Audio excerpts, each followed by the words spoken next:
students. My name is Hitesh Prashar from Divya Aira Academy, and today we are going to start factors affecting photosynthesis. जितने भी factors photosynthesis में effect करते हैं, photosynthesis process को effect करते हैं, हम उसके बारे में बेसिकली आज यहाँ पर पढ़ेंगे। तो हमारा सबसे पहला फैक्टर जो आता है दैट इज सनलाइट। सनलाइट एक बहुत बड़ा फैक्टर है बेसिकली, ठीक है। तो सिर्फ आपका 2% ऑफ सनलाइट यूटिलाइज होता है।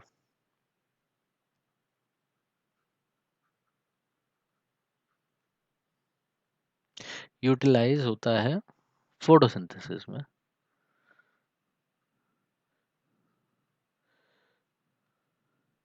ठीक है। तो आपने ये सुना होगा कुछ शेड लविंग प्लांट्स हैं, कुछ प्लांट्स को ज़्यादा सनलाइट की ज़रूरत पड़ती है, ठीक है। तो बेसिकली होता यही है कि प्लांट्स में अगर आप ज़्यादा सनलाइट दे दोगे तो भी वो प्लांट जल जाएगा, और अगर आप उसको कम दोगे, सनलाइट दोगे ही नहीं, तो फोटोसिंथेसिस परफॉर्म ही नहीं हो पाएगा। तो सनलाइट भी एक बहुत इम्पॉर्टेंट फैक्टर है।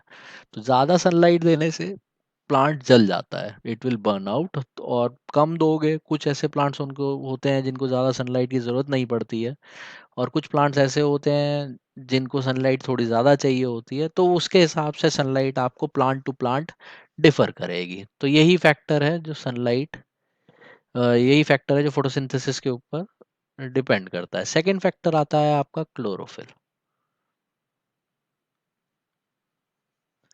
ठीक है। ये बेसिकली आपका पिगमेंट है जो ग्रीन कलर का होता है। और भी बहुत सारे पिगमेंट्स होते हैं, but that is not in your syllabus. तो पिगमेंट्स की बात करते हैं, तो ये बेसिकली क्लोरोफिल का रोल क्या है। क्लोरोफिल सबसे इम्पोर्टेंट काम करता है जो रिएक्शन को स्टार्ट कराने के लिए ज़रूरत होती है, ठीक है, इन एब्जॉर्बिंग सनलाइट। तो बेसिकली सनलाइट एब्जॉर्ब करता है। ये एक ऐसा पिगमेंट है जो सनलाइट को एब्जॉर्ब करेगा और रिएक्शंस को स्टार्ट कराएगा। अभी आपने पिछली वीडियो में हमारी देखा होगा फोटोसिंथेसिस की, कि यही आपका बेसिकली लाइट रिएक्शंस को इनिशिएट करता है। लाइट रिएक्शन की जो सबसे पहली रिएक्शन है वो क्लोरोफिल के थ्रू ही होती है, ठीक है। अच्छा, अगर इसकी क्वांटिटी का प्लांट में कम है तो फोटोसिंथेसिस भी कम होगा। और ठीक है, तो इसकी भी level, if level of chlorophyll is less in plants, then rate of photosynthesis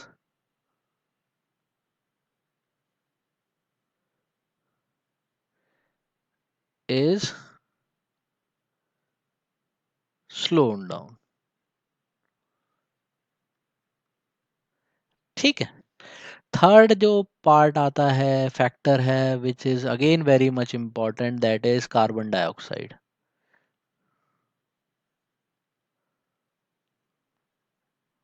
ठीक है। अब ये फैक्टर भी बहुत इम्पोर्टेंट रोल प्ले करता है, ठीक है। अगर photosynthesis concentration of carbon dioxide पे डिपेंड करती है, लेकिन अगर ज़्यादा फोटोसिंथेसिस या ज़्यादा कार्बन डाइऑक्साइड, फोटोसिंथेसिस तो नहीं कहेंगे, ज़्यादा कार्बन डाइऑक्साइड अगर आपकी प्लांट इंटेक कर लेगा, तो ज़्यादा इंटेक होने की वजह से वो टॉक्सिसिटी पैदा कर देता है प्लांट के अंदर, और प्लांट की डेथ भी हो सकती है अगर कंसंट्रेशन ऑफ कार्बन डाइऑक्साइड ज़्यादा हो जाए। तो कोई भी चीज़, जैसे आप, हमें पता है कि अगर excess of everything is bad, हर चीज़ अगर आप ज़्यादा अमाउंट में कोई भी चीज़ करते हो तो वो खराब हो जाती है। तो वैसे ही यहाँ पर कार्बन डाइऑक्साइड के साथ भी है। तो कार्बन डाइऑक्साइड का मेन सोर्स तो एटमॉस्फेयर है। आपको ये एटमॉस्फेयर से ही मिलती है। और ये बात भी सच है कि rate of photosynthesis increases by increasing concentration of CO2। CO2 की कंसंट्रेशन बढ़ा के भी कर सकते हैं, लेकिन वेरी मच इम्पॉर्टेंट पॉइंट जो है that is excess concentration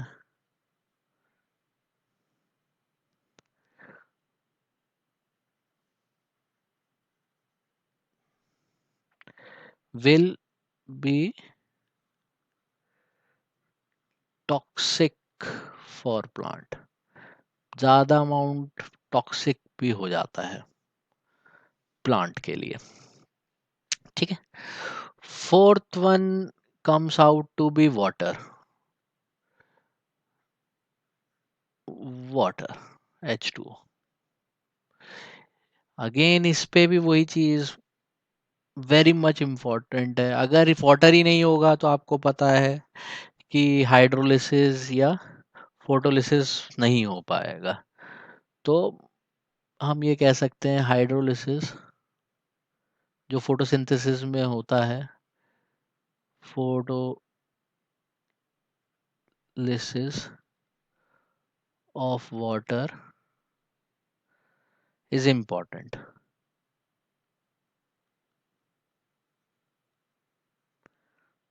for photosynthesis. अगर फोटोसिंथेसिस प्रोसेस ही नहीं हो पाएगा अगर ये चीज़ नहीं हुई तो। ठीक है। तो लेकिन जो वाटर है वो सिर्फ 1% एब्जॉर्ब करता है रूट।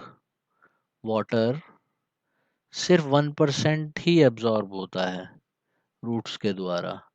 तो अगर आप ज़्यादा पानी दे दोगे तो भी प्लांट मर जाएगा, और अगर कम प्लांट दोगे कम पानी दोगे तो भी प्लांट सूख के खत्म हो जाएगा, तो सूख जाता है वो। ठीक है। तो quantity of water should be balanced. अगर आप ज़्यादा दे दोगे तो भी प्रॉब्लम है, तब भी वो सड़ जाएगा, ख़त्म हो जाएगा, और कम दोगे तो भी। फिफ्थ आता है again temperature. Temperature plays a very important role in photosynthesis. Ideal temperature जो है, जो फोटोसिंथेसिस के लिए चाहिए,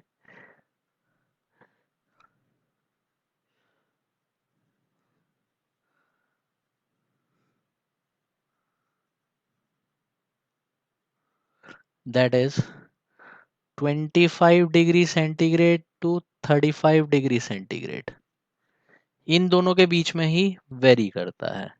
तो अगर इससे ज़्यादा हो जाएगा तब भी प्लांट मर जाएगा, और कम होगा तो भी मर जाएगा। तो आप देखते हैं सर्दियों में, जैसे अगर आपको नहीं पता है तो मैं आपको बता देता हूँ, आपने अगर ऑब्जर्व किया होगा, तुलसी के ऊपर कुछ ढक दिया जाता है। तुलसी एक प्लांट होता है, उसके ऊपर ढक दिया जाता है। उसकी वजह भी यही है कि उसको एक थोड़ा टेम्परेचर की रिक्वायरमेंट रहेगी। अगर ज़्यादा ठंड में, जैसे नॉर्थ इंडिया में ज़्यादा ठंड पड़ती है, तो उसकी वजह से इसको एक नॉमिनल टेम्परेचर देने की ज़रूरत होती है जिससे वो द प्लांट शुड सरवाइव। तो वो हम उसको ढक देते हैं थोड़ा सा। ठीक है। तो ये है रीज़न, ये 5 मेन पॉइंट्स हैं। नेक्स्ट इसमें हमें थोड़ी सी बात है, एक थोड़ा सा पार्ट पोर्शन है जो आपके सिलेबस में है, that is known as stomata. ठीक है। स्टोमेटा। तो स्टोमेटा क्या है? स्टोमेटा बेसिकली एक ओपनिंग है जिसके थ्रू गैसेस का एक्सचेंज होता है आपके प्लांट के अंदर। Exchange of gases takes place in plant. ठीक है। और ये स्टोमेटा बेसिकली क्या है, तो इसकी डेफिनेशन हम लिख लेते हैं। दीज आर टाइनी पोर्स और माइक्रोस्कोपिक ओपनिंग कह सकते हैं इसको,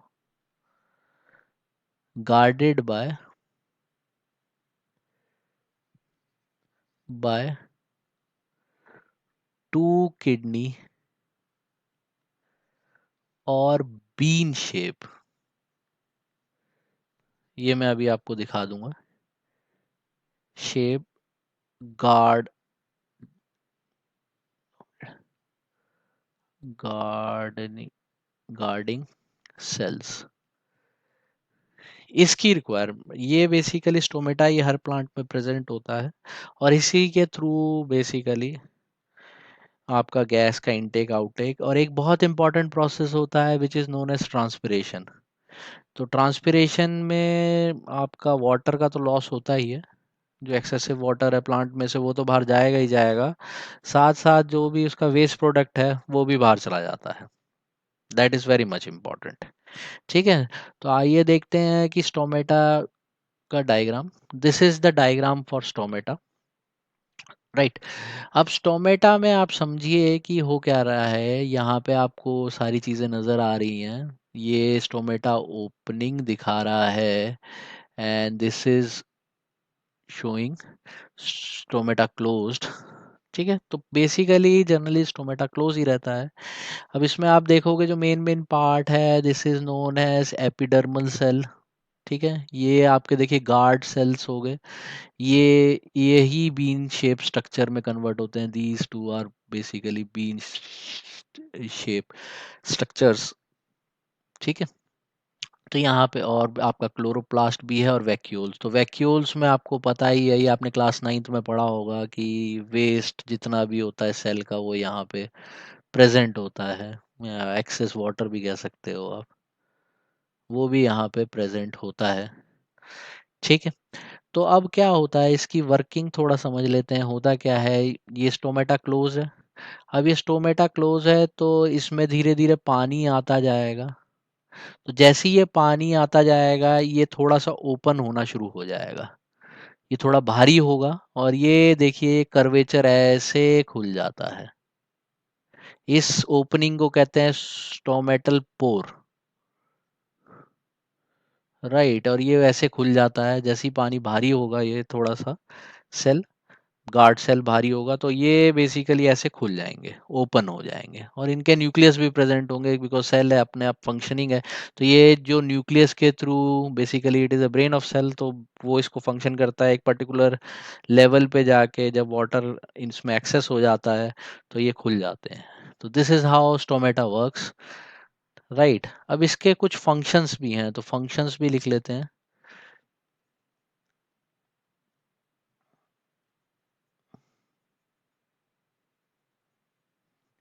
ये भी पेपर में पूछ लिए जाते हैं। तो फर्स्ट है यहाँ पे massive amount of gases, gaseous exchange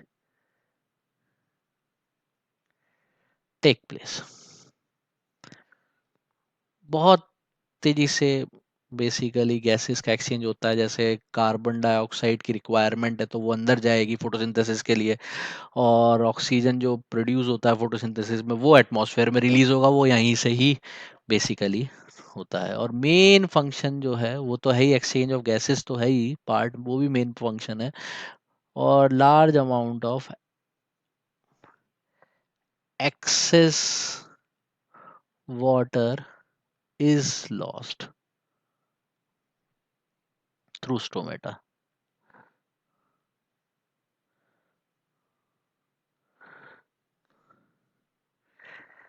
ठीक है, तो ये है पूरा स्टोमेटा का फंक्शन। ये बहुत छोटा सा पार्ट है जो आपका उससे रिलेटेड था, तो मैंने उसको यहीं पे ही कवर कर दिया है। ठीक है, तो अगेन अगर आपको ये वीडियो कुछ भी हेल्पफुल लगे तो please like share and subscribe. Thank you.